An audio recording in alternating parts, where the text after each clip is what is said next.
नमस्कार, आपण पाहत आहात पुणे लाईव्ह न्यूज. पाहुयात आज दिवसभरातील ठळक घडामोडी. संत ज्ञानेश्वर महाराजांच्या 727व्या संजीवन समाधी सोहळ्यातील कार्तिकी एकादशीला शनिवारी 9 डिसेंबर रोजी मध्यरात्री सुरुवात झाली. दरम्यान यंदा संजीवन समाधीच्या महापूजेचा मान शेषराव सोपान आडे आणि त्यांच्या पत्नी गंगूबाई शेषराव आडे या वारकरी दाम्पत्याला मिळाला. राज्यभरातून आलेल्या असंख्य भाविकांमुळे अलंकापुरी भक्तिरसात न्हाऊन निघाली आहे. तसंच यंदाच्या कार्तिकी यात्रेला भाविकांनी मोठा प्रतिसाद दिला असून शुक्रवारी 8 डिसेंबर रात्रीपासून भाविकांची गर्दी वाढू लागल्यामुळे दर्शन मंडपातून येणारी दर्शनाची रांग पूजेसाठी बंद ठेवण्यात आली आहे. मुख्य गाभारा आणि देऊळवाडा आकर्षक फुलांच्या सजावटीने दरवळला होता. माऊलींच्या समाधीवर चांदीचा मुखवटा ठेवून पंचामृत अभिषेक करण्यात आला.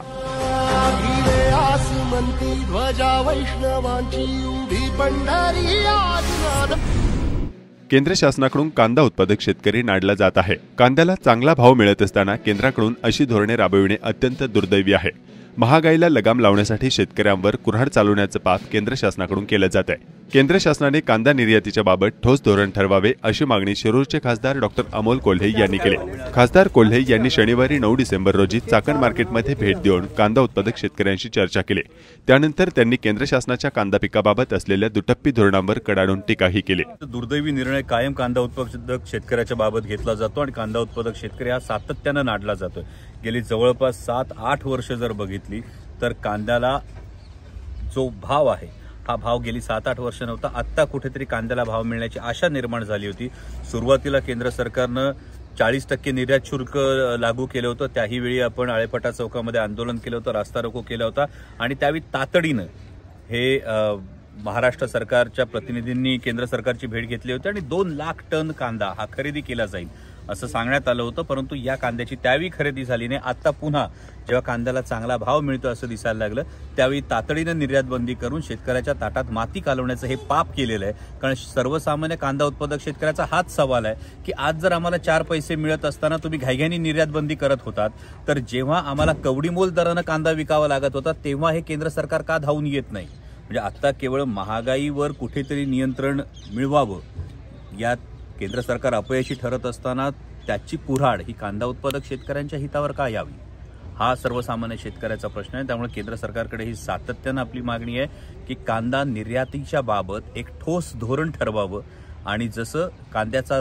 दर वाढायला लागला की घाईघाईने तुम्ही कांदा निर्यात करता, त्याच वेळी जेव्हा कांदा उत्पादक शेतकरी रडत असतो, जेव्हा कांदा रस्त्यावर फेकून द्यायची वेळ येते, तेव्हा या सरकारनं या शेतकऱ्यांच्या पाठीशी सुद्धा तितक्याच ठामपणे उभं राहणं गरजेचं आहे. आळंदी यात्रा सोहळ्यामध्ये महावितरणकडून 24 तास वीज सेवा देण्यासाठी 35 अभियंते आणि जनमित्रांचे विशेष पथक तैनात करण्यात आले आहे. तर अखंडित वीज पुरवठा आणि भाविकांच्या वीज सुरक्षेसाठी विविध उपाययोजनांसह 10 ठिकाणी अतिरिक्त वितरण रोहित्र बसवण्यात आले आहेत. महावितरणची ही यंत्रणा सज्ज झाली असून बुधवारी 13 डिसेंबरपर्यंत विशेष सेवा कायम राहणार आहे. चाकण कृषी उत्पन्न बाजार समिती आवारात सुरू असलेल्या महात्मा फुले व सावित्रीबाई फुले यांच्या पुतळा कामाची पाहणी खासदार डॉक्टर अमोल कोल्हे यांनी महाविकास आघाडी पदाधिकारी यांच्यासोबत केले. यावेळी पुतळा समितीचे कार्यकर्ते देखील उपस्थित होते. त्यावेळी खासदार डॉक्टर अमोल कोल्हे यांनी विविध परवानगी घेण्यासाठी सहकार्य केल्याबद्दल बाजार समितीचे माजी संचालक राम गोरे, आडते असोसिएशनचे माजी अध्यक्ष कुमार गोरे यांनी खासदार कोल्हे यांचे आभार मानले.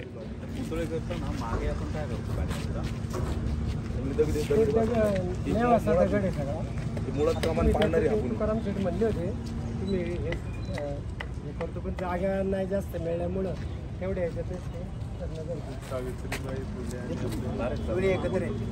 एकत्र हे 12 फुटाचं त्याची अडचण नाही राहिली. मला कोऑर्डिनेट केलं आपण ते सगळं करून भेटले ना आम्हाला. तुकाराम शेट्टी तुम्हाला फोन करत होते आणि त्या माध्यमातून शनिवारी दिनांक 9 डिसेंबर रोजी खेड कृषी उत्पन्न बाजार समितीच्या चाकण येथील महात्मा फुले मार्केटमध्ये कांद्याची 4500 क्विंटल आवक होऊन कांद्याला जास्तीत जास्त 3500 रुपये इतका दर मिळाला. कमीत कमी दर 1500 रुपये प्रति क्विंटल होता. मागील आठवड्यात कांद्याला जास्तीत जास्त 4500 रुपये एवढा प्रति क्विंटलला दर होता. केंद्राच्या निर्यात बंदी धोरणामुळे पुढील काळात बाजारात येणाऱ्या उच्च प्रतीच्या नवीन कांद्याची निर्यात होणार नाही. पर्यायाने पुढील काळात दरात आणखी मोठी घसरण होण्याची भीती व्यक्त होत आहे.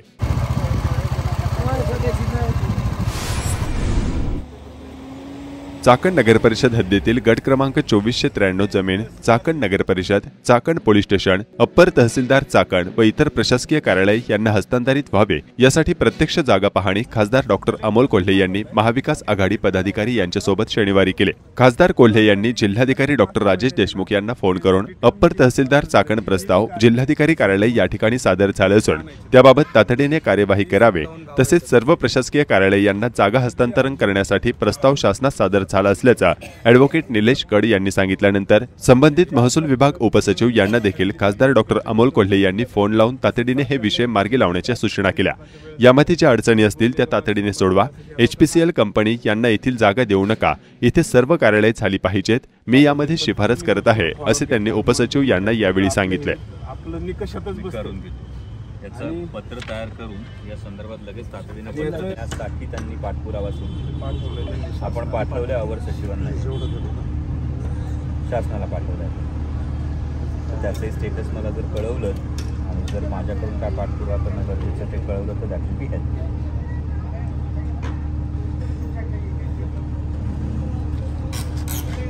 महसूल विभागाला सांगितलं।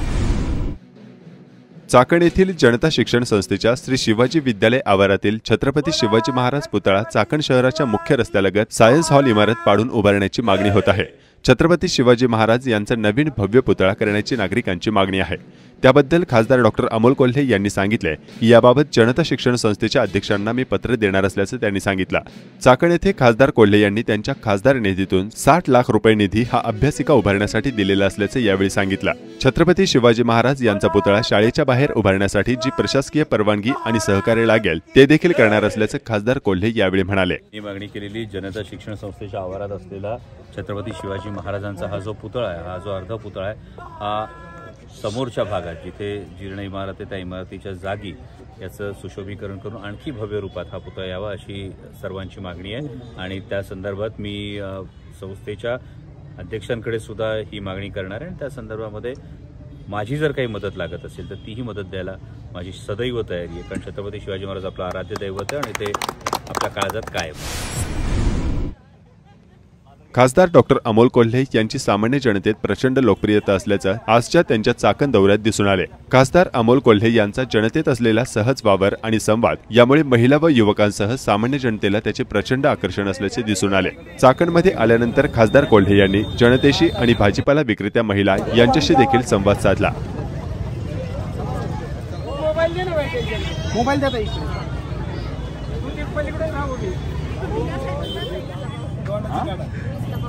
वाढलेत का आता?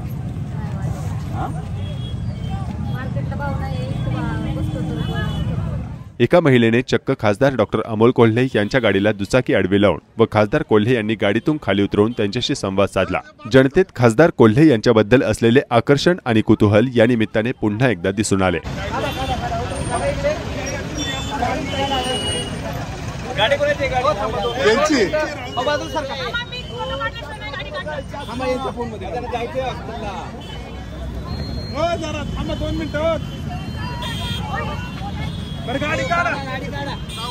वर्षा प्रयत्न आवटे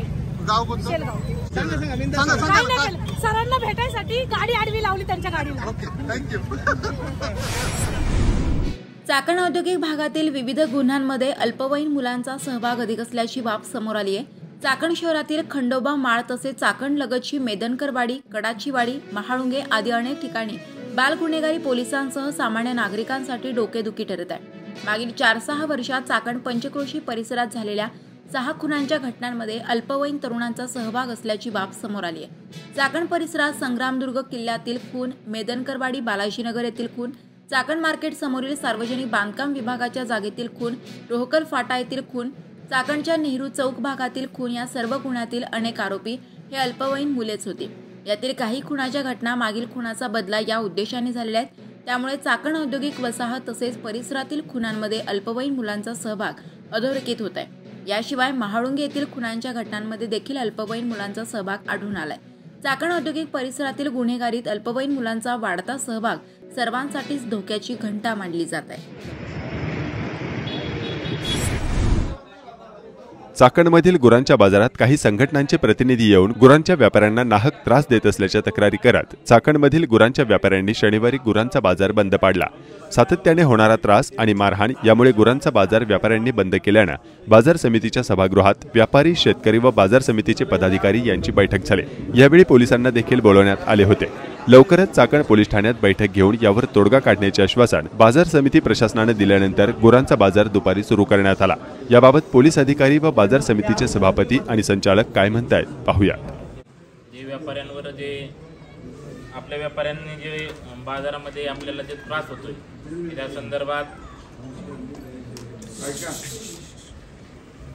त्या संदर्भात पोलीस प्रशासन पूर्णपणे आपल्याला सहकार्य करेल। जी काही कायदेशीर तरतूद आहे, कायदेशीर तरतूदनुसारच कारवाई केली जाईल। कोणाच्यावर खोटी कारवाई केली जाणार नाही। त्याचप्रमाणे आपली आता बुधवारी PI साहेबांसोबत मीटिंग आहे। त्या मीटिंगमध्ये पण तुम्ही जे आमच्या समोर समस्या अडचणी मांडलेल्या आहेत त्या आम्ही साहेबांच्या कानावर घालू आणि त्याप्रमाणे आपण बुधवारी सर्वांना मीटिंगमधून मार्ग काढू आणि आपल्याला बाजार ज्या दिवशी असतो त्याच दिवशी आम्ही ते बंदोबस्त वगैरे देण्याचा बंदोबस्त देतच जाऊ, बंदोबस्त देत जाईल आम्ही त्या ठिकाणी। त्यामुळे कुणा व्यापाऱ्यांवर कुणाच्यावर हल्ले होणार नाही, काय होणार नाही त्याची तरतूद दक्षता पोलीस प्रशासन घेईल। सभागृहामध्ये खऱ्या अर्थानं जो प्रश्न निर्माण झाला आहे की व्यापारी मंडळी जी चाकण मार्केटच्या परिसरामध्ये काम करतायत ती जुन्नर, आंबेगाव, खेड जिल्ह्यातली सगळी व्यापारी मंडळी आहेत। आणि जो काही प्रसंग 3-4 दिवसापूर्वी झाला काही त्यांच्या गाई मशीनवरती कारवाई झाली आणि त्या कारवाई संदर्भामध्ये त्यांचं म्हणणं आहे की आमच्यावरती अन्यायकारक कारवाई झाली। बाजार समितीने आम्हाला याच्यामध्ये संरक्षण दिलं पाहिजे, पोलिसांनी आम्हाला याच्यामध्ये मदत केली पाहिजे आणि हे सगळं जर आम्ही करणार नसू तर त्यांनी आजच्या शनिवारच्या बाजारात स्ट्राईक त्या ठिकाणी पुकारलेला आहे, संपूर्ण व्यवहार त्या ठिकाणी बंद केलेले आहेत। असं झालं तर शेवटी शेतकऱ्यांचाच माल आहे, हे सगळं नुकसान शेतकऱ्यांचं होतं आहे। म्हणून आज बाजार समितीच्या पुढाकारातून सभापती आहेत, आमचे सगळे संचालक मंडळ आहेत, सचिव आहेत आणि पोलीस प्रशासनाला देखील आम्ही विनंती केली आहे, पत्रकार बांधव आहेत, याच्यामध्ये समन्वय काढून काहीतरी मार्ग काढला पाहिजे आणि भविष्यामध्ये हा व्यापाऱ्यांना कसं सुकर होईल आणि हे सगळं कायद्याच्या चौकटीमध्ये देखील त्यांनी केलं पाहिजे ही देखील बाजार समितीची भूमिका आहे। आणि म्हणून आज आम्ही त्या संदर्भामध्ये चर्चा झाली, पोलीस अधिकारी पण आलेत। बुधवारी या सगळ्यामध्ये काही समिती गठीत करून आम्ही PI साहेबांच्या समोर पोलीस स्टेशनमध्ये एक बैठक आयोजित केलेली आहे आणि त्या बैठकीमध्ये व्यापारी, काही संघटना ज्या कोणी असतील त्या संघटना, बाजार समिती आणि प्रशासक याची समन्वय समिती करून त्या बैठकीमध्ये भविष्यामध्ये हा व्यापार करत असताना यांना कुठली अडचण होणार नाही, कुठला त्रास होणार नाही आणि त्यांनी देखील कायद्याच्या चौकटीत राहून हा व्यापार केला पाहिजे। त्या भूमिकेतनं आज आम्ही ही बैठक या ठिकाणी घेतोय। काय व्यापार चाललेला आहे शेतकऱ्यांच्या संबंधित आहे आणि मार्केट कमिटीच्या माध्यमातून संपूर्ण संरक्षण तुम्हाला या तुमच्या व्यापाऱ्यासाठी राहील आणि पोलीस प्रशासनाची देखील त्याच्यामध्ये मदत निश्चितपणाने राहील। विजू शेट्टीने काही विषय सांगितले, साहेबांनी काही विषय सांगितले। आता तुमचे आम्ही ज्या काही गोष्टी आहे, काही चुकीच्या सरळ त्या सगळ्या ऐकून घेतलेल्या आहे आणि पोलीस स्टेशनचं काय मत ते सुद्धा आम्ही ऐकून घेतलेलं आहे। आता यातून पुढे काय करायचं आहे आपल्याला ठरवायचं आहे। त्यामुळे आता पहिली सर्वांना विनंती आहे की आपण जे गव्हर्नमेंटचे जे नियम आहे त्या नियमानुसार एका गाडीत किती 10 म्हशी आहे तेवढ्याच भरत जा आणि त्यासाठी तुम्हाला मार्केट कमिटीचे काय पावती असेल, डॉक्टरांचं काय फिटनेस सर्टिफिकेट असेल, अजून काय परवाने असेल ते सर्वच्या सर्व परवाने तुम्ही सुद्धा नियमात राहा आणि त्या नियमात राहून जर असा काही प्रकार कोणी केला वैयक्तिक तर काही चुकीचं जर कोणत्या कार्यकर्त्यांनी केला, चुकीचं बळच गाडी धरली, हे केलं तर निश्चित हल्ले झाले तर आम्ही त्याच ठिकाणी मग या ठिकाणी आपले व्यापारी दोन्ही माणिक भाऊ आहे, महेंद्र शेट आहे, माझा फोन नाही लागला त्या दोघांना फोन करा आणि त्यानंतर आम्ही सगळेच्या सगळे आम्ही तुमच्या बरोबर पोलीस स्टेशनला त्या ठिकाणी येऊ। असा काही प्रकार घडला तर आता साहेबांनी सुद्धा सांगितलं बुधवारी ही मीटिंग आपली लावलेली आहे मेन PI साहेबांबरोबर।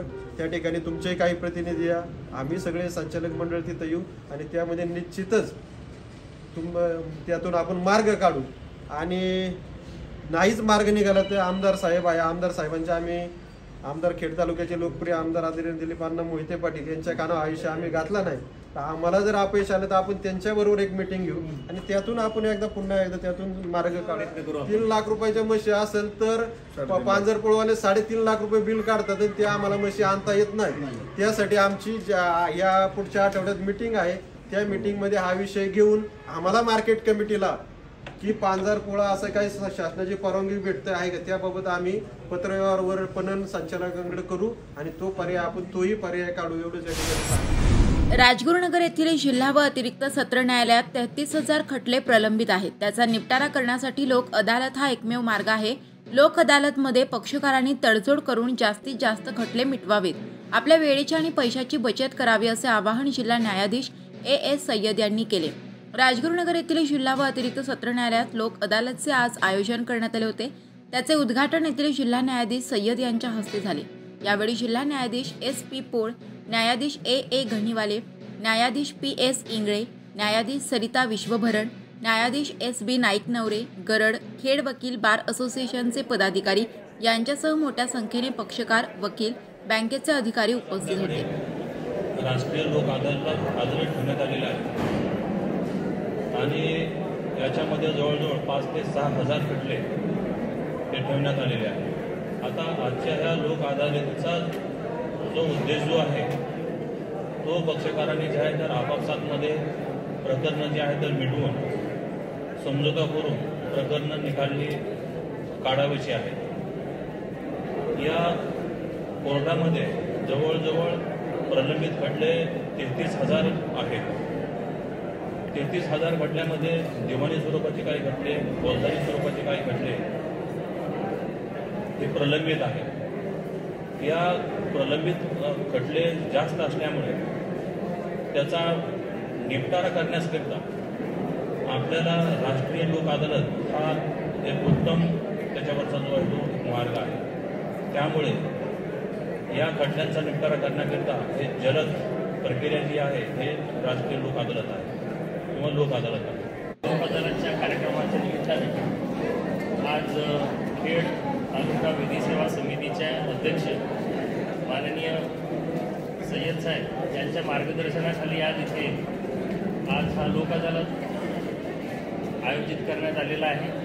यामध्ये दावापूर्व खटले, दावा दाखल झाल्यानंतरचे खटले, तेच तडजोडपात्र फौजदारी प्रकरणं, बँकांची प्रकरणं, अशी सर्व प्रकारची प्रकरणं आपण इथं निकाली काढण्यासाठी ठेवलेली आहेत. म्हणजे दिवाणी, फौजदारी आणि बँकांची विविध प्रकरणं आहेत. त्या प्रकरणांमध्ये सर्व पक्षकारांनी त्यांचे आपापले जे वाद आहेत ते सामंजस्याने ते सोडवण्यासाठी आमचं पॅनल जे आहे ते प्रयत्न करणार आहेत. या पॅनलमध्ये आमचे वकील राहतील, वकील बांधव राहतील, न्यायाधीश वर्ग राहील. आपण घेतलंय ना, देणं आपलं कर्तव्य आहे, आपण ते केलं पाहिजे. आणि मग खोटा अहंकार, खोटी प्रतिष्ठा याच्यामध्ये हे करायचं. मग तुम्ही जर नाही मिटवलं तर मग आमच्याकडे आल्यानंतर इथं काय तुम्हाला माहिती आहे, आम्ही कसे हे तुम्हाला माहिती आहे, साहेब कसे हे आपल्याला माहिती आहे. राजहंसा पुढे चाचूचे आगरडे, तोडी झेलवी झगडे शील निराचे. म्हणजे राजहंस पक्ष जसा दूध का दूध आणि पाणी का पाणी हे करतो माऊलीच्या ओळीप्रमाणे, तसं त्याप्रमाणे एकदा साहेबांच्या तडाख्यात सापडलं का मग पुरावा आला का मग तुम्हाला पुरल्याशिवाय राहणार नाही. कांद्याच्या दरात 1,000ची घसरण, निर्यात बंदीचा परिणाम, शेतकरी आक्रमक. केंद्र सरकारने कांदा निर्यातीवर बंदी लागू केली आहे. केंद्र सरकारच्या निर्णयाने कांदा उत्पादक शेतकरी आक्रमक झाले आहेत. या निर्यात बंदीचा थेट फटका गोरगरीब कांदा उत्पादक शेतकऱ्यांना बसू लागलाय. चाकण मार्केटमध्ये कांद्याच्या दरात क्विंटलला अचानक 1,000 ते 1,500 रुपयांची घसरण झाली असून कांदा उत्पादक शेतकऱ्यांसोबत व्यापाऱ्यांमध्येही तीव्र नाराजी पसरली आहे. शनिवारी दिनांक 9 डिसेंबर रोजी चाकण येथील महात्मा फुले मार्केटमध्ये कांद्याची 4,500 क्विंटल आवक होऊन कांद्याला जास्तीत जास्त 3,500 रुपये दर मिळाला. कमीत कमी दर 1,500 रुपये प्रति क्विंटल होता. केंद्राच्या निर्यात बंदी धोरणावर शेतकऱ्यांनी तीव्र नाराजी व्यक्त केली आहे. 70 पीस काय भाव मिळाला? 2700 रुपये. 2700 रुपये क्विंटल नाही परवडत. चालपीठ किती तुम्हाला सांगतो आता, औषधं किती, गोण्या 3,000 रुपये बंडल. या साधारणपणे 30 ते 35 गाड्या अवकाशून शासनाच्या खालच्या निर्यातीच्या धोरणामुळे, चुकीच्या धोरणामुळे मार्केट 1,000 रुपयांनी पडलेलं आहे. म्हणजेच 40 रुपयाचं मार्केट आज 30 रुपये, 20 ते 30 रुपये कांदे निघाले. तर याच्यामध्ये शासनाचं हे जे शासनाने घेतलेलं धोरण आहे निर्यात बंदीचं, हे चुकीचं ठरले असल्यामुळे या ठिकाणी शेतकऱ्याचं फार मोठ्या प्रमाणात नुकसान होणार. आज चाकण बाजारामध्ये मोठ्या प्रमाणात या ठिकाणी आवक झालेली आहे. गेल्या शनिवारच्या बाजारापेक्षा आजचा हा बाजार कमीत कमी प्रति किलो 10 रुपयाप्रमाणे या ठिकाणी घसरल्याचं या ठिकाणी दिसून आलेलं आहे. नक्कीच हे 10 रुपयाचं नुकसान हे शेतकऱ्यांना या ठिकाणी सोसावं लागते. याची सर्वस्वी जबाबदारी ही भाजप सरकारची या ठिकाणी नक्कीच आहे. कारण हे जे शेतकऱ्यांचं जे नुकसान आहे, आज उद्याच्या येणाऱ्या निवडणुकीमधून शेतकरी नक्कीच यांना या नुकसानाची भरपाई करून दाखवल ही या निमित्तानं मी सांगतो. वेळोवेळी ज्यावेळेस शेतकऱ्यांना बाजारभावाची अपेक्षा असती, ज्यावेळेस शेतकऱ्यांचे बाजारभाव वाढण्याची शक्यता निर्माण होती, त्याच वेळेस नेमकं भाजप सरकार हा निर्यात बंदीचा निर्णय या ठिकाणी घेतो आणि या माध्यमातून शेतकऱ्यांना देशोधडीला लावण्याचं काम या माध्यमातून नक्कीच भाजप सरकार करत असतं. भाजप सरकार आतापर्यंत कधीही शेतकऱ्यांच्या बाजूने उभं राहिलं नाही आहे. या निमित्ताने सांगतो, या ठिकाणी काँग्रेस पक्ष हा एकमेव शेतकऱ्यांच्या बाजूने उभा राहणारा पक्ष आहे आणि इथून पुढे देखील काँग्रेस पक्षाच्या माध्यमातून शेतकऱ्यांच्या प्रत्येक न्याय हक्कासाठी आम्ही या ठिकाणी रस्त्यावरती उतरण्याची वेळ आली तरी उतरणार आहे. खेड तालुक्यातील तरुणाने हाताने रेखाटलेल्या अत्यंत आकर्षक चित्रांचे प्रदर्शन पुण्यात भरवले आहे. याबाबत माहिती देताना मुंबई डबेवाला असोसिएशनचे अध्यक्ष सुभाष तळेकर यांनी काय सांगितलं पाहूयात. खेड तालुक्याने अनेक कलाकार या महाराष्ट्राला दिलेले आहेत. आमच्या खेड तालुक्यामध्ये कळमोडी गावचे महादेव गोपाळे त्यातील एक आहेत. आपल्या कलेनं त्यांनी महाराष्ट्र गाजवलेला आहे. अनेक पुरस्कार त्यांना मिळालेले आहेत. महाराष्ट्र शासनाचे पुरस्कार मिळाले, सामाजिक संस्थाचे पुरस्कार त्यांना मिळालेले आहेत. अनेक पुरस्कार मिळाल्यानंतर त्यांनी आपल्या कलेचं प्रदर्शन पुणे इथे मांडलेलं आहे. आपण पाहताय खेड तालुक्याच्या असल्या कारणामुळे त्यांनी विशेषतः खेडवरती लक्ष दिलेलं आहे. पुणे जिल्ह्याच्या असल्या कारणामुळे त्यांनी पहिलं प्रथम हा शनिवार वाडा इथे चांगला रेखाटलेला आपण पाहू शकतो. त्यानंतर खेड तालुक्यामध्ये त्यांनी विशेष लक्ष दिलेलं आहे. आपण पाहताय खेड तालुक्याचे विद्यमान आमदार दिलीप मोहिते पाटील यांचं रेखाचित्र त्यांनी रेखाटलेले आहे. त्याचबरोबर समाजसेवक आणि जिल्हा परिषद सदस्य बाबाजी काळे यांचेही चित्र यांनी इथे रेखाटलेले आहेत. त्याचबरोबर माजी जिल्हा परिषद सदस्य आणि भाजपचे तालुका अध्यक्ष सन्माननीय अतुलभाऊ देशमुख यांचे इथे चित्र त्यांनी रेखाटलेले आहेत. हे आमचे माजी आमदार आहेत राम कांडगे यांचेही चित्र यांनी इथे रेखाटलेले आहे. त्याचबरोबर माजी आमदार साहेबराव बुटे पाटील यांचे चित्र यांनी रेखाटलेले आहे. त्याचबरोबर आमच्या खेड जिल्ह्याचा अभिमान 2 वेळा ज्यांनी महाराष्ट्र केसरी सन्मान मिळवले होते आमचे राक्षे पैलवानांचा इथे त्यांनी फोटो काढलेला आहे. आणि विशेषतः हे आंबोलीच्या आजी आहेत, ते आजीचे चित्र त्यांनी अप्रतिम असं रेखाटलेलं आपण पाहू शकता. आणि आमच्या खेड तालुक्याची शान आदरानं जिथं मस्तक झुकवलं जातं ते आमचं श्री क्षेत्र भीमाशंकर यांचंही चित्र यांनी इथे रेखाटलेलं आहे. त्याचबरोबर खेड तालुक्यामध्ये आपण पाहतो एसटी स्टँडवरती वृत्तपत्र विक्रेता कसा आपला पेपर विकतोय तेही चित्र त्यांनी आपल्या कल्पनेने इथे रेखाटलेलं आहे. या सगळ्या चित्रांचं प्रदर्शन त्यांच्या मातृश्रीच्या पुण्यतिथीनिमित्त त्यांनी पुणे येथे बालगंधर्व कला दालनामध्ये 20 डिसेंबर ते 23 डिसेंबर या दरम्यान भरवलेलं आहे. तरी तमाम कलाप्रेमिक रसिकांना विनंती आहे की आपण त्या कला प्रदर्शनात भेट द्या की जेणेकरून त्यांचा आत्मविश्वास नक्की वाढेल.